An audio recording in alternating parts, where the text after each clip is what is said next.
and I have to thank the greatest physician of all, right, who has always been, who is, and who will ever be the greatest physician, our Lord Jesus, and we love him forever, and I know he loves us forever. We're going to start out with high blood pressure.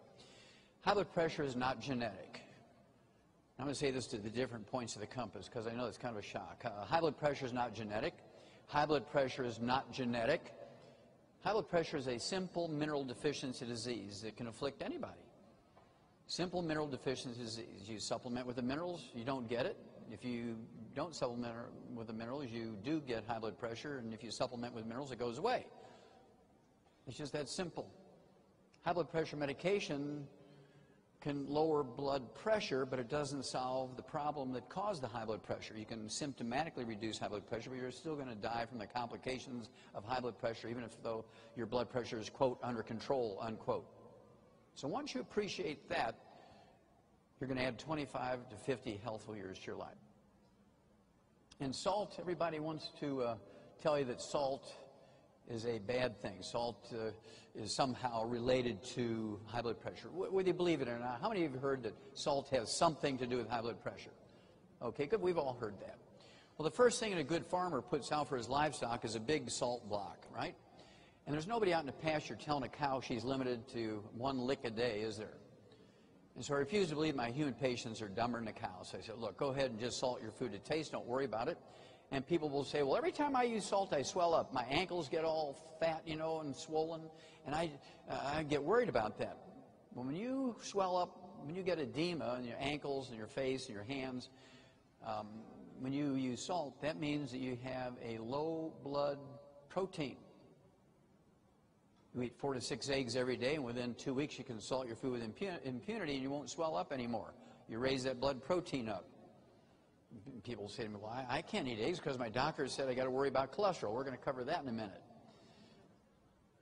Now, I love this story. This fellow here, 88 years old, and this is published in the New England Journal of Medicine, one of the most prestigious medical journals.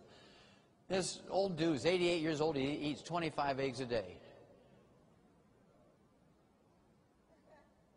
Now, why would this old dude in 1991 be eating 25 eggs a day? Well, the reason is, I mean, you have to ask yourself, I mean, maybe he ate 25 eggs a day because he didn't have any teeth and couldn't eat steaks anymore.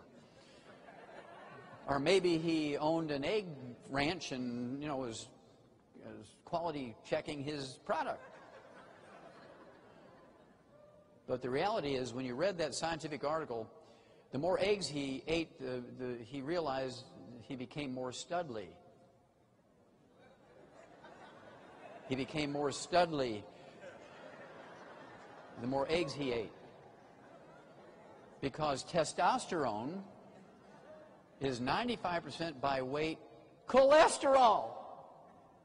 So, when you go on a cholesterol-restricted diet and you go from cream and butter and eggs and lard to margarine and cooking oils, and you take drugs to lower your cholesterol, there's nobody home.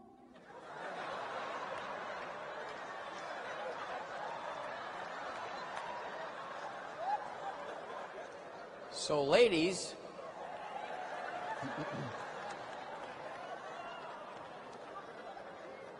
if you want your man to be studly, 6 to 10 eggs a day. Now, they cannot be fried. They can be soft poached, they can be soft boiled, they can be soft scrambled in butter, not margarine or oils. And I can tell you from personal experience, I'm 71 years old and 10 eggs a day works. Hooah!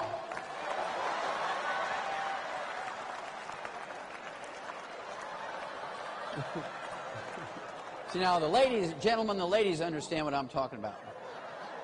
Okay.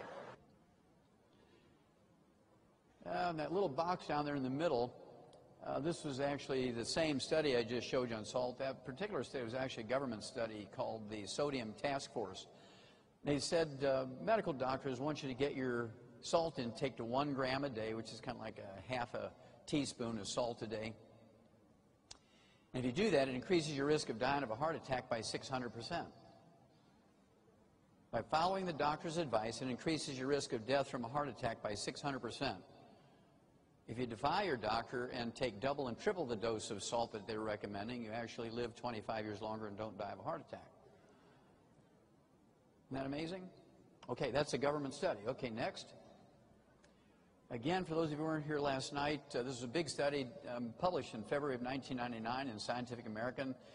Scientific American sent a group of genetic and DNA scholars to Nigeria.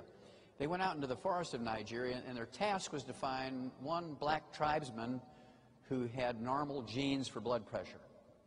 They're going to take his blood and genetically engineer him and make a vaccine and come back to America and inject every black man with his vaccine to get everybody's blood pressure down to normal.